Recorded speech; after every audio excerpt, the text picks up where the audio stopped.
দেখুন, আমি বহুদিন ধরেই আমি বিভিন্ন যেমন সামাজিক কাজকর্মের সঙ্গে যুক্ত রয়েছি। আমার নিজের একটা চিন্তা ভাবনা ছিল যে আমি একটা বড় কর্মকার হাট সরকার করবো, এখানে বিনা পয়সায় অসহায় ছেলে মেয়েরা কম্পিউটারটা শিখতে পারে।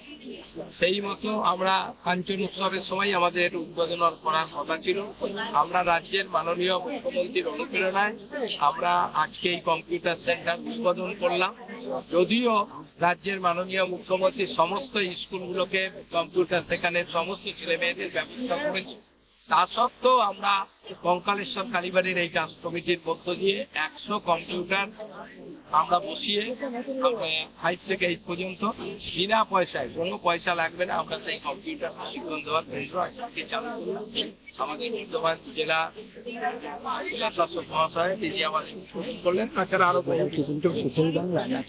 কারণ আমরা মনে করি আমাদের রাজ্য সরকার যেভাবে মানুষের পাশে দাঁড়িয়ে একটার পর একটা প্রকল্পের মধ্য দিয়ে বাংলার মানুষকে ভালো রাখতে চাইছেন।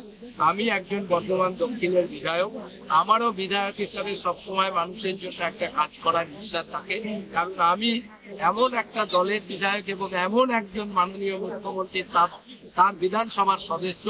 আমারও চিন্তা ভাবনা যে মাননীয় মুখ্যমন্ত্রী গোটা বাংলার মানুষের পাশে থেকে যেভাবে কাজ করছে, আমিও বর্ধমান দক্ষিণের মানুষ আমাকে নির্বাচিত করছি, সেই বর্ধমান দক্ষিণের মানুষের পাশে দাঁড়াবার জন্য বিভিন্ন কর্মসূচির মধ্য দিয়ে আমি বিভিন্ন প্রকল্প নিয়ে আগামী দিনে সুফল বাংলা কি এটার সঙ্গে যুক্ত? এবং আমরা এটা সুফল বাংলার সঙ্গে ডিএম ম্যাডাম বললেন আমরা উৎকর্ষ বাংলা উৎকর্ষ বাংলার সঙ্গে আমরা যুক্ত করব। তাহলে সমস্ত সরকারি সুযোগ সুবিধা আমাদের পাবে এবং আমাদের রাজ্য সরকারের সার্টিফিকেটও পাবে কম্পিউটার শেখার পর। সেটা আমাদের ডিএম ম্যাডাম বলে গেলেন। আমরাও চাই আমাদের সরকারের সঙ্গে এত বড় কম্পিউটার সেন্টার। আগামী দিনে কি চাকরি এখান থেকেই হবে?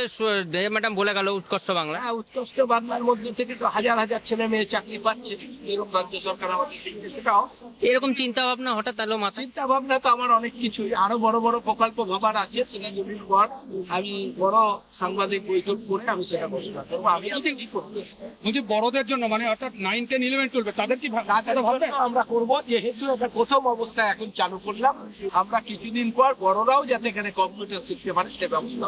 আরেকটা বিষয়, আমরা অনেক ক্ষেত্রে স্কুল থেকে আসতে পারে, এটা তো কোনো জায়গায় নাম নেই, যে কেউ এসে ভর্তি হতে পারে। আমরা প্রচুর ফর্ম ফিল আপ করেছি, তার মধ্যে কাল থেকে আমরা দেখে দেখে আমাদের সেই সব কিন্তু শুধু কি বর্ধমান দক্ষিণের ছেলেদের জন্য না পাশাপাশি আমরা দক্ষিণই আমরা করেছি। আমি যেহেতু দক্ষিণের বিধায়ক, এবার আমাদের আশপাশে পঞ্চায়েত আছে, তারাও যদি আসে তাদের তো ফেলে দিতে পারবো না, কারণ সব ছেলে মেয়েরাই চাইবে কম্পিউটার শিখতে, তাদের কি অসুবিধা দিতে।